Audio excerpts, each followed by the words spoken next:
يا بني إسرائيل اذكروا نعمتي التي أنعمت عليكم وأني فضلتكم على العالمين واتقوا يوما لا تجزي نفس عن نفس شيئا ولا يقبل منها شفاعة ولا يؤخذ منها عدل ولا هم ينصرون وإذ نجيناكم من آل فرعون يسومونكم سوء العذاب يذبحون أبناءكم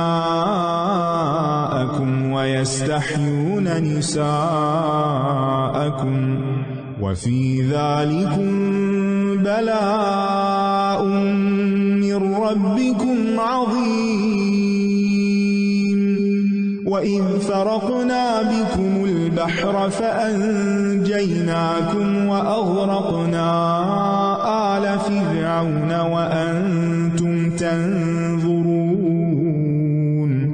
وإذ واعدنا موسى 40 ليلة ثم اتخذتم العجل من بعده وأنتم ظالمون ثم عفونا عنكم من بعد ذلك لعلكم تشكرون وإذ آتينا موسى الكتاب والفرقان لعلكم تهتدون وإذ قال موسى لقومه يا قوم إنكم ظلمتم أنفسكم باتخاذكم العجل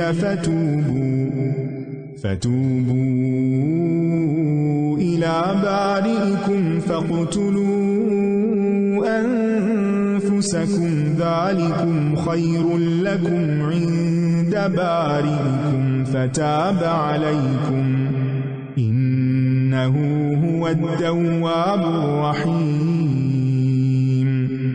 وإذ قلتم يا موسى لن نؤمن لك حتى نرى الله جهرة فأخذتكم الصاعقة وأنتم تنظرون ثم بعثناكم من بعد موتكم لعلكم تشكرون وظللنا عليكم الغمام وأنزلنا عليكم المن والسلوى كلوا من طيبات ما رزقناكم وما ظلمونا ولكن كانوا أنفسهم يظلمون وإذ قلنا ادخلوا هذه القرية فكلوا منها حيث شئتم رغدا وادخلوا الباب سجدا وقولوا حطة نغفر لكم خطاياكم وسنزيد المحسنين فبدل الذين ظلموا قولا غير الذي قيل لهم فأنزلنا على الذين ظلموا رجزا من السماء بما كانوا يفسقون۔ اے بنی اسرائیل، میری اس نعمت کو یاد کرو جو میں نے تم پر انعام کی تھی، اور بلا شبہ میں نے تمہیں تمام جہانوں پر فضیلت بخشی تھی، اور ڈرو اس دن سے جب کوئی شخص کسی کے کچھ کام نہ آئے گا، کوئی شخص کسی کے کچھ کام نہ آئے گا، اور نہ اس سے کوئی سفارش قبول کی جائے گی، اور نہ اس سے کوئی معاوضہ لیا جائے گا کہ اس کے بدلے میں چھوڑ دیا جائے، اور نہ ہی وہ مدد کیے جائیں گے۔ یہ ہے قیامت کا دن، یہ ہے حشر کا میدان۔ اور یاد کرو جب ہم نے تمہیں آل فرعون سے نجات دی، وہ تمہیں سخت عذاب دیتے تھے، وہ تمہارے بیٹوں کو ذبح کر ڈالتے اور تمہاری عورتوں کو زندہ چھوڑ دیتے تھے، اور اس میں تمہارے رب کی طرف سے بہت بڑی آزمائش تھی. بنی اسرائیل کے اوپر سخت آزمائش آئی جس کا ہم تصور بھی نہیں کر سکتے. اور جب ہم نے تمہارے لیے سمندر کو پھاڑ دیا، پھر ہم نے تمہیں نجات دی اور آل فرعون کو غرق کر دیا جبکہ تم دیکھ رہے تھے. بڑی سے بڑی مشکل بھی زندگی میں آ جائے تو مایوس نہیں ہونا چاہیے. اللہ سبحانہ وتعالیٰ نے کس طرح بنی اسرائیل کے لیے اس آزمائش سے نکلنے کا راستہ بنا دیا، سمندر کے اندر راستہ بنایا. اور اس طرح کی آیات اور ان واقعات کا واسطہ دے کر بھی کہ یا اللہ تو نے تو بنی اسرائیل کے لیے سمندر سے گزرنے کا راستہ بنا دیا تھا، تو میرے لیے بھی اس مشکل سے نکلنے کا راستہ بنا دے. اور جب ہم نے تمہارے لیے سمندر کو پھاڑ دیا، پھر ہم نے تمہیں نجات دی اور آل فرعون کو غرق کر دیا جبکہ تم دیکھ رہے تھے. اور ہم نے موسیٰ سے 40 راتوں کا وعدہ لیا، پھر اس کے جانے کے بعد تم نے بچڑے کو معبود بنا لیا اور تم ظلم کر رہے تھے. یعنی اتنی بڑی آزادی کی نعمت پانے کے بعد پھر بنی اسرائیل اپنی پرانی عادتوں پہ لوٹ گئے اور اللہ کے ساتھ شرک کرنے لگے، جبکہ اللہ کا پیغمبر ان کے درمیان موجود تھا. وہ صرف اللہ سبحانہ وتعالیٰ کے بلانے پر 40 راتوں کے لیے کوہ طور پر گئے تھے تاکہ کتاب لا سکیں. پھر اس کے بعد ہم نے تمہیں معاف کر دیا. سبحان اللہ، اتنا بڑا گناہ اور اللہ نے معاف کر دیا. اللہ تعالیٰ سارے گناہ معاف کر دیتا ہے تاکہ تم شکر ادا کرو. تو اس سے کیا پتہ چلتا ہے کہ توبہ قبول ہونے کے بعد، معافی مل جانے کے بعد بھی شکر ادا کرنا چاہیے. اور جب ہم نے موسیٰ کو کتاب اور فرقان عطا کیا تاکہ تم ہدایت پاؤ. کتاب کس لیے دی؟ ہدایت کے لیے. اور جب موسیٰ نے اپنی قوم سے کہا اے میری قوم، بے شک تم نے بچڑے کو معبود بنا کر اپنی جانوں پر ظلم کیا ہے، لہٰذا تم اپنے پیدا کرنے والے کے حضور توبہ کرو اور اپنے مجرموں کو قتل کر ڈالو. یہ تمہارے لیے تمہارے پیدا کرنے والے کے نزدیک بہتر ہے، یعنی تمہاری سزا یہی ہے. پھر وہ تم پر مہربان ہو گیا، بے شک وہ بہت توبہ قبول کرنے والا، نہایت رحم کرنے والا ہے. اور جب تم نے کہا اے موسیٰ، ہم جب تک اللہ کو سامنے نہ دیکھ لیں ہرگز تمہارا یقین نہ کریں گے. آج بھی ایسے لوگ ہیں کہ ان باتوں کو نہیں مانتے جو وہ دیکھ نہیں پاتے یا محسوس نہیں کر پاتے. تو بنی اسرائیل نے بھی یہی کیا. تو تمہیں بجلی کی کڑک نے آ پکڑا، یعنی دنیا میں اللہ کا عذاب آ گیا اور تم دیکھ رہے تھے. پھر ہم نے تمہاری موت کے بعد تمہیں زندہ کر اٹھایا تاکہ تم شکر ادا کرو. ایک اور بہت بڑا واقعہ جو بنی اسرائیل کی زندگی میں ہوا کہ کچھ لوگوں کو مرنے کے بعد پھر دوبارہ زندگی دی گئی. اور ہم نے تم پر بادلوں کا سایہ کیا اور تم پر من و سلوہ اتارا. اللہ تعالیٰ اپنی نعمتوں کو یاد کروا رہا ہے. کھاؤ ان پاکیزہ چیزوں میں سے جو ہم نے تمہیں عطا کی ہیں، رزق اللہ ہی کی طرف سے ہوتا ہے. اور انہوں نے ہم پر ظلم نہیں کیا بلکہ وہ اپنی ہی جانوں پر ظلم کر رہے تھے. گویا جب انسان اللہ کی نافرمانی کرتا ہے تو اللہ تعالیٰ کا کچھ بھی نقصان نہیں ہوتا، وہ دراصل اپنا ہی نقصان کرتا ہے.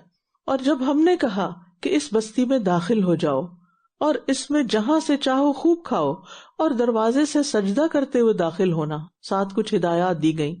اور حتتن، جس کا معنی ہے بخش دے، یہ کہتے ہوئے جانا تو ہم تمہاری خطائیں معاف کر دیں گے اور ہم نیکی کرنے والوں کو اور زیادہ دیں گے، محسنین کو اور زیادہ دیں گے. تو زیادہ کس کو ملتا ہے؟ جو احسان کی روش اختیار کرتا ہے. پھر جن لوگوں نے ظلم کیا انہوں نے اس بات کو جو انہیں کہی گئی تھی بدل کر کچھ اور کر دیا، اللہ کے حکم کو بدل دیا. تو جن لوگوں نے ظلم کیا تھا ہم نے ان پر آسمان سے عذاب نازل کیا کیونکہ وہ نافرمانی کرتے تھے. تو کیا پتا چلا کہ اللہ کی نافرمانی کا انجام کیا ہوتا ہے؟ پکڑ، عذاب. تو اس رکوع میں جو اہم باتیں ہم دیکھ رہے ہیں اس میں ایک تو یہ کہ مشکل حالات سے کبھی بھی مایوس نہیں ہونا چاہیے. بنی اسرائیل پر مشکل ترین حالات آئے لیکن اللہ نے پھر ان سے نکال دیا. جب بھی کسی سرکش کا ظلم بڑھ جاتا ہے تو اس کی بادشاہت کا خاتمہ قریب ہوتا ہے. اللہ تعالیٰ کفر کرنے والوں کو بھی اگر عدل کرتے ہوں تو دنیا میں ترقی دیتا ہے، لیکن اگر مسلمان بھی ظلم کریں تو پھر ان کے لیے ترقی کے راستے بند ہو جاتے ہیں. دوسری بات، اللہ تعالیٰ اپنے دوستوں کی ایسی جگہ سے مدد کرتا ہے جہاں سے وہ گمان بھی نہیں کر سکتے. کبھی بنی اسرائیل نے سوچا تک نہ تھا کہ وہ اس طرح فرعون سے نجات پا جائیں گے. یعنی جب اللہ اپنے اولیاء اپنے بندوں کی مدد کرتا ہے تو وہ ایسے اسباب سے نہیں کرتا جو انسان سوچ سکتے ہیں یا لوگوں کے ذہن میں آ سکتے ہیں. وہ ایسے اسباب سے مدد کرتا ہے جہاں سے ان کا گمان بھی نہیں ہوتا، کوئی سوچ بھی نہیں سکتا. کیوں؟ اس لیے کہ ان ربک فعال لما یرید، بے شک آپ کا رب کر گزرنے والا ہے جو وہ چاہتا ہے. پھر ان آیات سے یہ بھی پتہ چلتا ہے کہ اللہ تعالیٰ اپنے بندوں کو مہلت دیتا ہے اور یہ اس کی رحمت ہوتی ہے، فوری سزا نہیں دیتا تاکہ بندے توبہ کر لیں، پلٹ آئیں. ثم عفونا عنکم من بعد ذلک لعلکم تشکرون. اگر کسی کی زندگی میں بہت گناہ ہو گئے ہیں تو بھی اس شخص کو مایوس نہیں ہونا چاہیے، کیونکہ اللہ سبحانہ و تعالیٰ شرک جیسے گناہ کو بھی معاف کر دیتا ہے اگر دنیا میں توبہ کر لی جائے، جو نافرمانیوں میں سب سے بڑی نافرمانی ہے. اور ویسے بھی خوشخبری ہے، نبی صلی اللہ علیہ وسلم نے فرمایا اگر تم اتنے گناہ کرو یہاں تک کہ تمہارے گناہ آسمان تک پہنچ جائیں، پھر تم توبہ کر لو تو اللہ تم پر مہربان ہوگا. اللہ بڑا ہی مہربان ہے، لہٰذا ہمیں اللہ کی طرف پلٹنے کی ضرورت ہے اور اپنے چھوٹے اور بڑے ہر طرح کے گناہ سوچ کر، اور جو ہم جانتے ہیں اور جو نہیں جانتے، ان سب پر شعوری طور پر توبہ کرنی چاہیے. اللہم اغفر لی ذنبی کلہ دقہ وجلہ اولہ وآخرہ سرہ وعلانیتہ. اللہ ہمارے سارے گناہوں کو معاف کر دے، کیونکہ گناہ انسان کے لیے دنیا میں بھی پریشانیوں کا باعث بنتے ہیں اور آخرت میں تو ہے ہی عذاب کا سبب. اس لیے اپنا کھاتا صاف کر کے جانا چاہیے دنیا سے، اور وہ صرف اللہ کی رحمت اور مغفرت سے ہی ہو سکتا ہے. لہٰذا بار بار اللہ کی طرف پلٹتے جانا چاہیے. یہ نہیں سوچنا کہ ہم نے تو کوئی گناہ نہیں کیا، ہماری تو کوئی غلطی نہیں، ہم تو خطا کے پتلے ہیں، ہمارے اندر تو بھول چوک ہے، ہم غلطیاں کرتے ہیں اور بھول جاتے ہیں. ہمیں نہیں معلوم کہ ہماری پچھلی زندگیوں میں کون کون سے ایسے غلط کام ہیں جو ابھی تک ہمارے نامہ اعمال پہ چسپاں ہے. رمضان آ رہا ہے، بڑا موقع ہے، اللہ کی رحمت قریب ہے، خوب خوب دعائیں کرنی ہے اور معافی مانگنی ہے. استغفار سے دنیا کے مسائل بھی حل ہوتے ہیں اور آخرت کے بھی.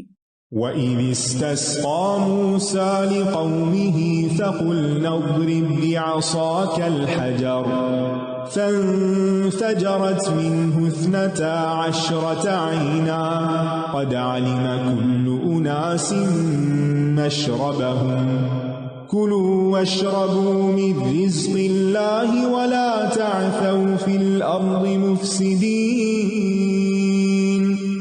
وَإِذْ قُلْتُمْ يَا مُوسَىٰ لَن نَّصْبِرَ عَلَىٰ طَعَامٍ وَاحِدٍ فَادْعُ لَنَا رَبَّكَ يُخْرِجْ لَنَا مِمَّا تُنبِتُ الْأَرْضُ مِن بَقْلِهَا وَقِثَّائِهَا وَفُومِهَا وَعَدَسِهَا وَبَصَلِهَا قَالَ أَتَسْتَبْدِلُونَ الَّذِي هُوَ أَدْنَىٰ بِالَّذِي هُوَ خَيْرٌ اهْبِطُوا مِصْرًا فَإِنَّ لَكُم مَّا سَأَلْتُمْ وَضُرِبَتْ عَلَيْهِمُ الذِّلَّةُ وَالْمَسْكَنَةُ وَبَاءُوا بِغَضَبٍ مِّنَ اللَّهِ ذَلِكَ بِأَنَّهُمْ كَانُوا يَكْفُرُونَ بِآيَاتِ اللَّهِ وَيَقْتُلُونَ النَّبِيِّينَ بِغَيْرِ الْحَقِّ ذَلِكَ بِمَا عَصَوا وَكَانُوا يَعْتَدُونَ. اور جب موسیٰ نے اپنی قوم کے لیے پانی مانگا تو ہم نے کہا اپنا عصا پتھر پر مارو، کیونکہ بنی اسرائیل جب مصر سے نجات پا کر صحرا میں آئے تو وہاں پانی نہیں تھا، وہاں ان کی بنیادی ضروریات پوری کرنے کا اہتمام نہیں تھا کیونکہ یہ ہزاروں کی تعداد میں تھے. وہاں ان کے لیے کوئی مکانات نہیں تھے، ان کے لیے کہیں رہائش کا بندوبست نہیں تھا، یہ سب مہاجرین تھے. تو اللہ سبحانہ تعالیٰ نے کیسے کیسے انعام کیے ان پر. تو ہم نے کہا اپنا عصا پتھر پر مارو، تو اس سے 12 چشمے پھوٹ نکلے، کیونکہ یہ 12 قبائل تھے. سب لوگوں نے اپنا اپنا گھاٹ معلوم کر لیا. اللہ کے رزق میں سے کھاؤ اور پیو اور زمین میں مفسد بن کر نہ پھرو. یعنی اللہ نے نعمتیں دی ہیں، ان کا شکر ادا کرو، زمین میں فساد نہ کرو. فساد کیسے ہوتا ہے؟ گناہوں سے، اللہ تعالیٰ کی نافرمانیوں سے. اور جب تم نے کہا اے موسیٰ ہم ایک ہی کھانے پر ہرگز صبر نہیں کر سکتے، یعنی روز من و سلوہ نہیں کھا سکتے، لہٰذا ہمارے لیے اپنے رب سے دعا کرو کہ جو کچھ زمین اپنی ترکاری، ککڑی، گندم، مسور اور پیاز میں سے اگاتی ہے وہ ہمارے لیے نکالے. اس نے کہا کیا تم بہتر چیز چھوڑ کر اس کے بدلے کمتر چیز لینا چاہتے ہو؟ کسی شہر میں چلے جاؤ تو جو تم نے مانگا ہے وہ تمہارے لیے موجود ہوگا. اور ان پر ذلت اور محتاجی دے ماری گئی اور وہ اللہ کے غضب کے ساتھ پلٹے. یہ اس وجہ سے ہوا کہ وہ اللہ کی آیات کا انکار کرتے اور نبیوں کو ناحق قتل کرتے تھے. یہ سب اس وجہ سے بھی تھا کہ وہ نافرمانی کرتے اور حد سے بڑھ جاتے تھے. یعنی ایسے ہی اللہ کا عذاب نہیں آتا، کسی وجہ سے آتا ہے، اور وہ ہے نافرمانی کرنا، اور نافرمانی میں بھی حدیں پار کر جانا، ایکسٹریم، یعنی کہ آخری درجے کے غلط کام کرنا. تو اس رکوع میں جو بڑی اہم بات پتہ چل رہی ہے وہ یہی کہ اللہ کی نافرمانی کی وجہ سے انسان کو دنیا میں ذلت اور محتاجی کا سامنا کرنا پڑتا ہے، اللہ تعالیٰ کا غضب نازل ہوتا ہے. نافرمانیاں، ناشکریاں نعمتوں کے زوال کا سبب بنتی ہیں، نعمتیں چھن جاتی ہیں، آزادیاں چھن جاتی ہیں، رزق میں کمی آتی ہے، اور سب سے بڑھ کر یہ کہ انسان اللہ کی رحمت سے دور ہو جاتا ہے. ذالک بما عصوا وکانوا یعتدون. قتادہ کہتے ہیں کہ نافرمانی اور حد کو پھلانگنے سے بچیں، اللہ کی حدود نہ توڑیں، کیونکہ ان دونوں کی وجہ سے آپ سے پہلے کے لوگ ہلاک ہوئے، تو کہیں ایسا نہ ہو کہ تم پر بھی ہلاکت طاری ہو جائے. تو بڑا اہم سبق ہے کہ اللہ کی نافرمانی نہیں کرنی اور اللہ کی حدوں کو نہیں توڑنا. آپ دیکھیے بہت سے لوگ عبادتیں بھی کر لیتے ہیں، نماز روزہ بھی کر لیتے ہیں، صدقہ خیرات بھی کر لیتے ہیں، لیکن گناہ نہیں چھوڑتے، نافرمانیاں نہیں چھوڑتے. تو یاد رکھیے تقویٰ مکمل نہیں ہوتا جب تک کرنے والے کام کیے نہ جائیں اور چھوڑنے والے کام چھوڑے نہ جائیں، اور کامیابی تقویٰ کے بغیر نہیں ہوتی. اس لیے آپ دیکھیے کہ سورۃ البقرہ کے آغاز میں جو یہ کہا گیا نا کہ ھدی للمتقین، اور پھر آخر میں کہا اولئک علی ھدی من ربہم واولئک هم المفلحون. تو فلاح کس کے لیے؟ متقین کے لیے، صرف مومنین نہیں کہا گیا. اور تقویٰ کیا ہے؟ جس چیز کا حکم دیا جا رہا ہے وہ کر لو، جسے روکا جا رہا ہے اسے رک جاؤ.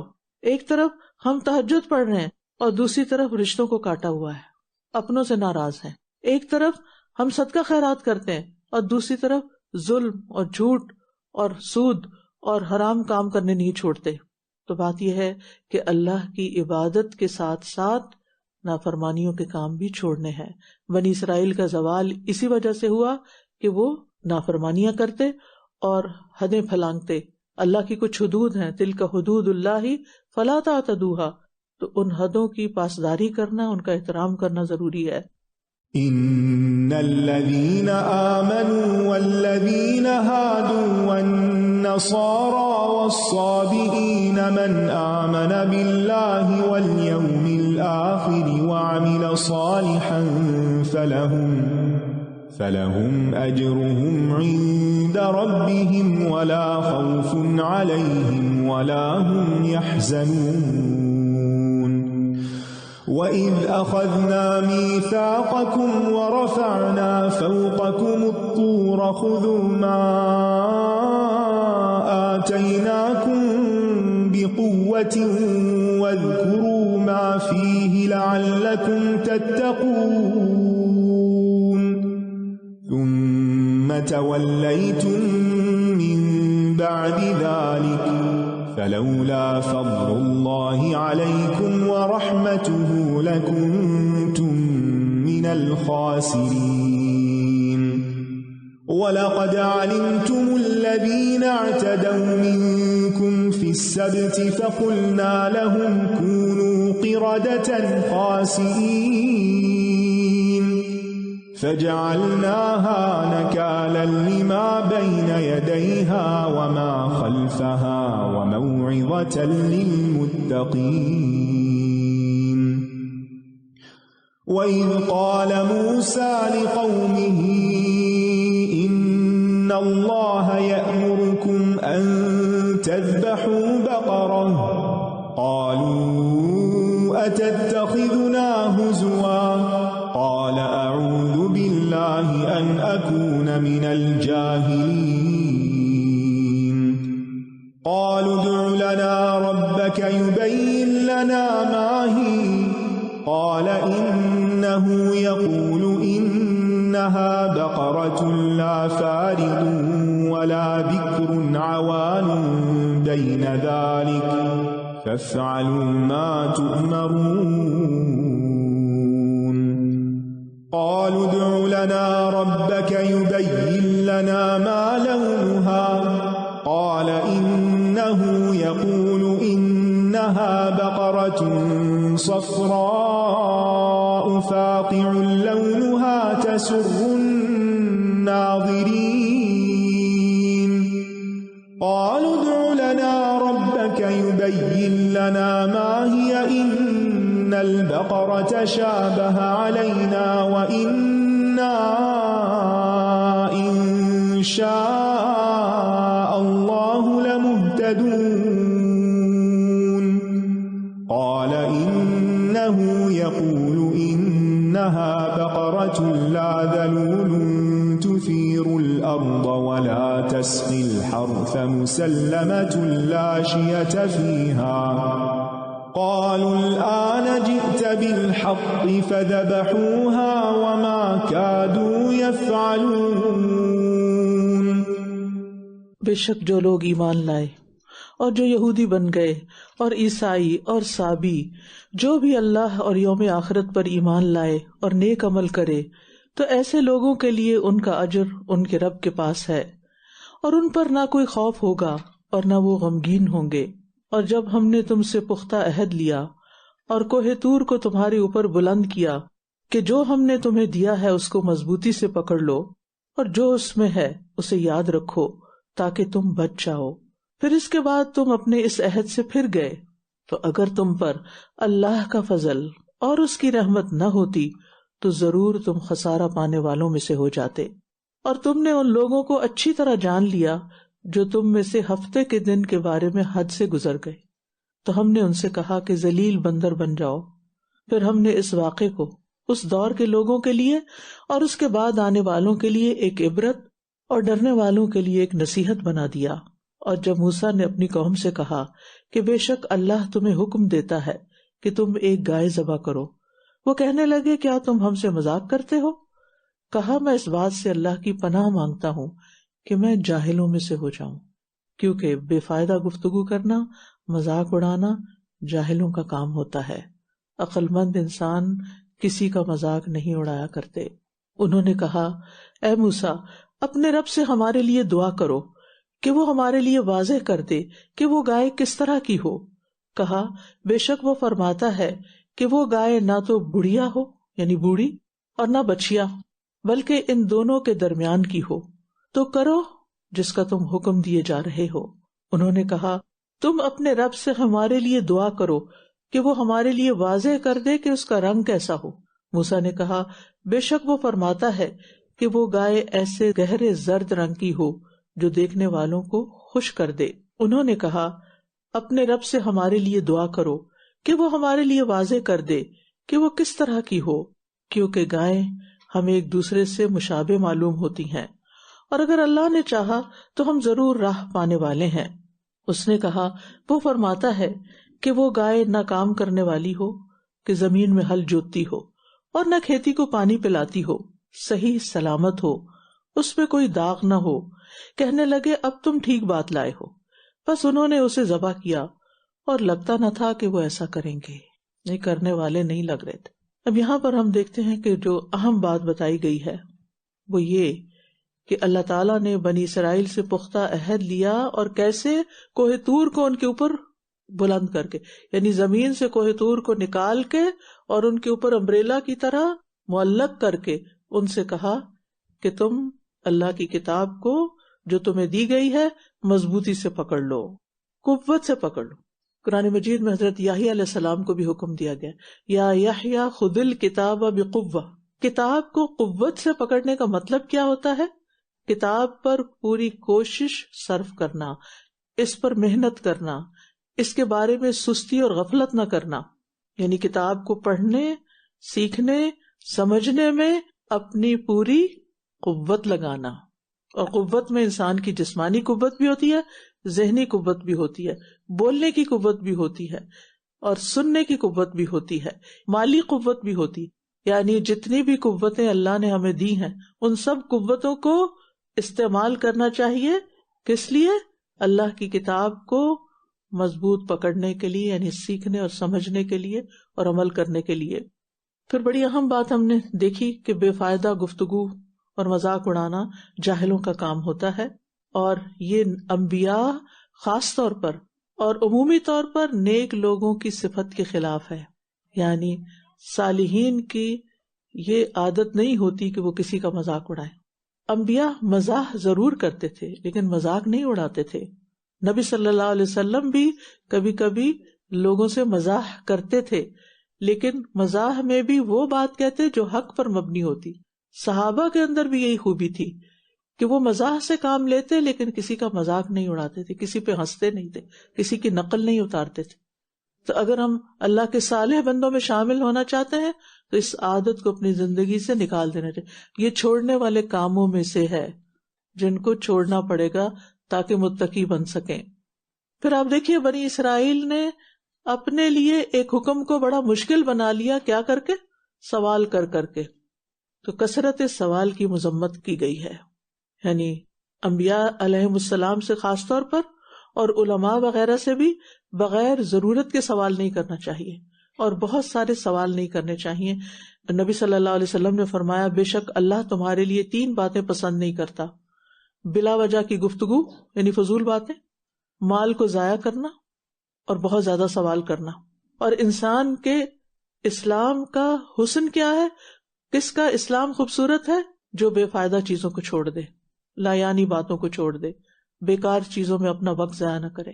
اپنے وقت کی حفاظت، اپنی قوتوں کی حفاظت تبھی ہو سکتی ہے جب ہم اپنے ٹائم ویسٹر سے بچیں، اللہ کی نافرمانی کے کاموں سے بچیں. تو بہرحال پتہ چلتا ہے کہ پھر بالآخر بنی اسرائیل نے بہت سی حجتیں سوال جواب کرنے کے بعد وہ کام کر لیا. حالانکہ پہلے ہی مرحلے پر وہ کر لیتے تو ان کو گائے کی تلاش میں مشکل نہ پیش آتی، جو کہ بالآخر بڑی قیمت دے کر انہوں نے حاصل کی تھی.